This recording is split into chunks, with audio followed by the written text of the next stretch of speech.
अस्सलाम वालेकुम students, welcome to my channel. आज हमने जो है डिस्कस करना है गोल्ड के बारे में। गोल्ड की प्रॉपर्टी हम इनर्टनेस ऑफ नोबल मेटल्स की का टॉपिक हमने स्टार्ट किया हुआ है। हम सिल्वर की एप्लीकेशन और प्रॉपर्टीज़ को डिस्कस कर चुके हैं। अब हमने डिस्कस करना है गोल्ड की प्रॉपर्टीज़ और उसकी एप्लीकेशंस को। ठीक है जी। तो यहाँ पे गोल्ड जो है, जाहिर सी बात है, आपको पहले भी बताया जा चुका है कि जो गोल्ड है ना, जिसको सोना बोलते हो, ठीक है, वो भी क्या है, एक इनर्ट मेटल है। यानी कि एटमॉस्फेयर के साथ वो कोई रिएक्शन परफॉर्म नहीं करता। जब रिएक्शन परफॉर्म नहीं करता, इसका मतलब क्या है कि वो अनरिएक्टिव है। ठीक है, अनरिएक्टिव है इसलिए तो आप लोग उससे इतनी ज़्यादा ज्वेलरी वगैरह बनाते हो। ठीक है, उसके अलावा और भी कई सारी चीज़ें बनाते हो। ठीक है जी। तो यहाँ पे प्रॉपर्टीज़ में सबसे पहले आते हैं कि गोल्ड की क्या क्या प्रॉपर्टीज़ हैं, क्या क्या खसूसियात हैं। सबसे पहले है येलो सॉफ्ट मेटल होती है ये। ठीक है, जो गोल्ड होता है ना, वो क्या होती है, येलो सॉफ्ट मेटल होती है। क्या होता है गोल्ड, एक येलो सॉफ्ट मेटल होती है। अब आपने देखा होगा गोल्ड गोल्ड जो होता है वो येलो कलर का होता है। ठीक है, उसके अलावा अगर इसकी प्योर फॉर्म है तो वो कैसी होती है, सॉफ्ट फॉर्म होती है। ठीक है जी, यानी कि नरम सा होता है प्योर फॉर्म के अंदर। ठीक है, हमने ये बात पहले भी डिस्कस की है कि जो मेटल्स अपनी प्योर स्टेट के अंदर होती हैं वो सॉफ्ट होती हैं। ठीक है, इसलिए आप लोग उसका जो है वो अलॉय वगैरह बनाते हो ताकि वो स्टेबल फॉर्म के अंदर आ जाए, हार्ड फॉर्म के अंदर आ जाए, जिससे आप लोग डिफरेंट जो है वो चीज़ें बना सको। Yellow soft metal. ठीक है, उसके अलावा ये क्या होती है, गोल्ड मेलिएबल एंड डक्टाइल है। ठीक है, मेलिएबिलिटी का मतलब क्या है कि इसको हम लोग हैमर करके तो शीट्स में कन्वर्ट कर सकते हैं, और डक्टिलिटी का मतलब क्या है कि इसको वायर्स में कन्वर्ट किया जा सकता है। ठीक है जी। तो यहाँ पे मेलिबिलिटी एंड डक्टिलिटी दोनों ही प्रॉपर्टीज गोल्ड शो करता है। ठीक है, जैसे आप लोग अक्सर आपने देखा होगा गोल्ड्स की शीट वगैरह भी बनती हैं। ठीक है, जैसे कि गोल्ड फॉयल के नाम से भी चीज़ें होती हैं। ठीक है जी, जो बिल्कुल पतली सी होती हैं, तो गोल्ड शीट।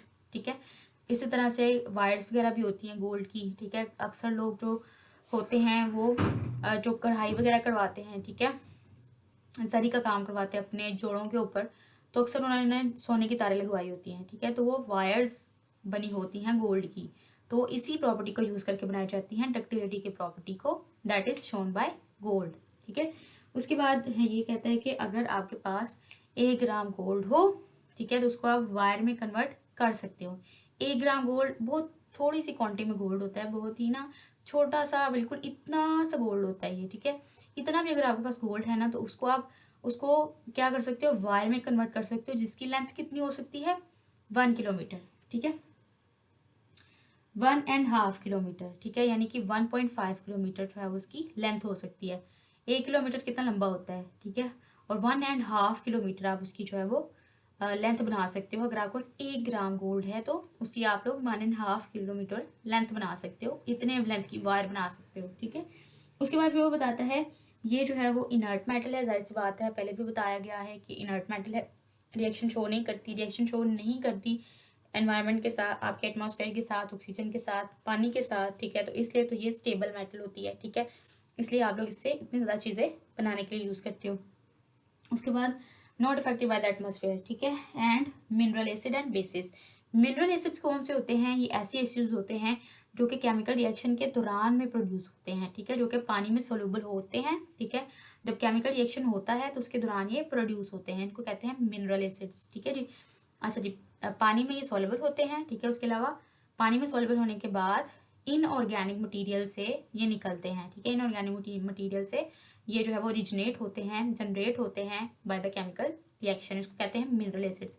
अब ये होते कौन कौन से हैं, that are sulphuric acid, nitric acid and और कौन सा एसिड, HCl एसिड। ठीक है, उसके अलावा मिनरल बेसिस भी होती हैं जी हमारे पास। मिनरल बेसिस यानी कि जैसे कि बेसिस का मतलब जिसमें नेगेटिवली चार्ज आयन जो है वो ज़्यादा होंगे। ठीक है जी।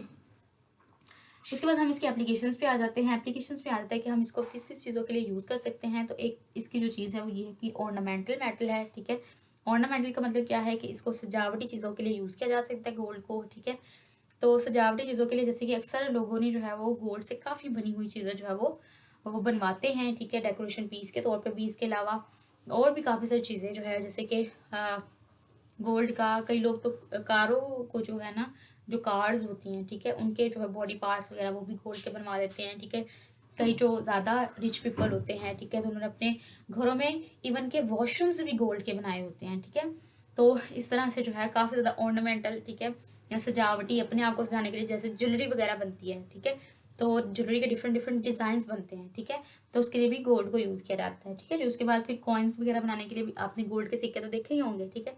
तो कॉइन्स वगैरह बनाने के लिए भी गोल्ड को यूज़ किया जाता है, ठीक है। और एक बात स्टार्ट पे बता दूँ कि गोल्ड भी बहुत सॉफ्ट होती है, हमने पहले ही देखा, ठीक है, बहुत सॉफ्ट होती है। तो जाहिर सी बात है अपनी प्योर स्टेट के अंदर कोई भी मेटल सॉफ्ट होगी, ठीक है। ट्रांजिशन मेटल्स खास तौर पे ये सॉफ्ट होती हैं, ठीक है, जाहिर सी बात है। और ये सॉफ्ट होंगी तो इसका मतलब क्या है कि हमें इसका अलॉय बनाना पड़ेगा इससे कोई भी चीज़ बनाने से पहले, क्योंकि सॉफ्ट फॉर्म में होंगी तो इनसे कोई भी चीज़ जो है वो इजीली प्रिपेयर नहीं की जा सकती। हमें इसको स्टेबल फॉर्म में लेके आना पड़ेगा, हार्ड फॉर्म में लेके आना पड़ेगा। और वो हम लोग किस तरह से लेकर आते हैं, इसका अलॉय बना के, इसको किसी दूसरी मेटल के साथ मिक्स करके। और वो कौन सी मेटल्स होती हैं, जो कॉपर हो सकता है, सिल्वर हो सकती है, या फिर कोई भी दूसरी मेटल जिसके साथ इसका अलॉय बन सकता है, ठीक है। उसके बाद इसको ज्वेलरी वगैरह बनाने के लिए पहले ही हम डिस्कस कर चुके हैं, ठीक है जी। उसके अलावा यहाँ पे इम्पोर्टेंट शॉर्ट क्वेश्चन होता है कि जो है वो कैरेट्स से क्या मुराद है आपकी, what do you mean by carat, या 24 carat, what do you mean by 24 carat.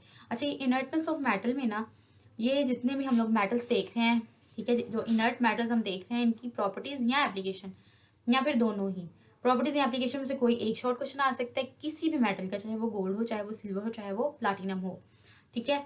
और किसी पे भी नोट आ सकता है, और अगर शॉर्ट आएगा तो या तो गोल्ड की प्रॉपर्टीज़ या फिर एप्लीकेशन, सिल्वर की प्रॉपर्टीज़ या एप्लीकेशन, प्लेटिनम की प्रॉपर्टीज़ या एप्लीकेशन आ सकती हैं, ठीक है जी। तो कैरेट्स पे आ जाते हैं। कैरेट्स का मतलब क्या है कि इससे हमें जो है वो गोल्ड की प्योरिटी का पता चलता है, ठीक है, कि कोई जो गोल्ड है आपके पास उसकी कितनी प्योरिटी है, उसको आप लोग बोलते हो कैरेट्स, ठीक है जी। अब जाहिर सी बात है कि जो आपका गोल्ड होता है, ठीक है, वो प्योर फॉर्म के अंदर तो काफ़ी सॉफ्ट होता है, तो हमें उसका अलॉय तो बनाना पड़ता है ना, ठीक है। तो जाहिर सी बात है अगर आपके पास आपने जो है अलॉय बनाया है, ठीक है, 24 पार्ट्स आपने जो है वो अलॉय बनाया है, ठीक है, लेकिन उस अलॉय के अंदर इतना सा भी जो है वो दूसरी मेटल प्रेजेंट नहीं है, ठीक है, यानी कि वो प्योर ही है, तो इसका मतलब ये है कि वो 24 कैरेट्स ही है, ठीक है। 24 कैरेट्स है, इसका मतलब ये है कि वो प्योर प्योर गोल्ड है, ठीक है। प्योर गोल्ड मतलब 24 कैरेट गोल्ड है। लेकिन अगर आपके पास 22 पार्ट्स जो है वो गोल्ड है और 2 पार्ट्स जो हैं वो किसी और मेटल के हैं, इसका मतलब ये है कि 22 पार्ट्स जो हैं ये आपके अलॉय के वो प्योर गोल्ड हैं, और 2 पार्ट्स जो है वो अनप्योर हैं, ठीक है, इम्प्योर हैं, ठीक है, यानी कि वो अलॉय बनाया गया है आपकी मेटल का, ठीक है जी। तो इस तरह से हमें जो है वो पता चलता है प्योरिटी ऑफ गोल्ड का। ये हमें प्योरिटी ऑफ गोल्ड के बारे में बताया था, 24 पार्ट्स अलॉय, मतलब हमें पता चलता है कितने पार्ट्स जो हैं वो गोल्ड के हैं और कितने पार्ट्स जो है वो दूसरी मेटल के हैं जो आपने इसके साथ अलॉय बनाने के लिए मिक्स किए हैं, ठीक है। तो गोल्ड जो होता है, अगर 24 पार्ट्स अलॉय का मतलब ये है कि गोल्ड अगर 24 पार्ट्स हैं आपके पास टोटल अलॉय मतलब गोल्ड के, ठीक है, उसमें से आपने 24 पार्ट्स ही आपके जो है वो गोल्ड के ही हैं, आपने बहुत थोड़ी क्वान्टिटी में या फिर बिल्कुल भी दूसरी मेटल को जो है वो ऐड नहीं करवाया, इसका मतलब ये है कि वो प्योर गोल्ड है, 24 कैरेट गोल्ड है। लेकिन अगर उसका आपने अलॉय बनाया हुआ है, ठीक है, और 22 पार्ट्स आपके गोल्ड के हैं और 2 पार्ट्स जो है वो आपके किसी और मेटल के हैं, तो इसका मतलब ये है कि वो 22 कैरेट गोल्ड है, यानी कि इम्प्योर गोल्ड है, जिसमें 2 कैरेट इम्प्योरिटी है, कोई दूसरी मेटल है, ठीक है जी। यानी कि 2 पार्ट्स जो है वो किसी और मेटल के हैं, ठीक है, वो अलॉय है, ठीक है जी। इसको 24 कैरेट्स बोला जाता है। बहुत इंपॉर्टेंट शॉर्ट क्वेश्चन है, ये जो है वो शॉर्ट क्वेश्चन में पूछा जाता है 2 मार्क्स का, ठीक है जी। तो ये आपको आना चाहिए। उसके अलावा मैं आपको बता चुकी हूँ, अब नेक्स्ट लेक्चर के अंदर हम डिस्कस करेंगे प्लैटिनम के बारे में, ठीक है जी।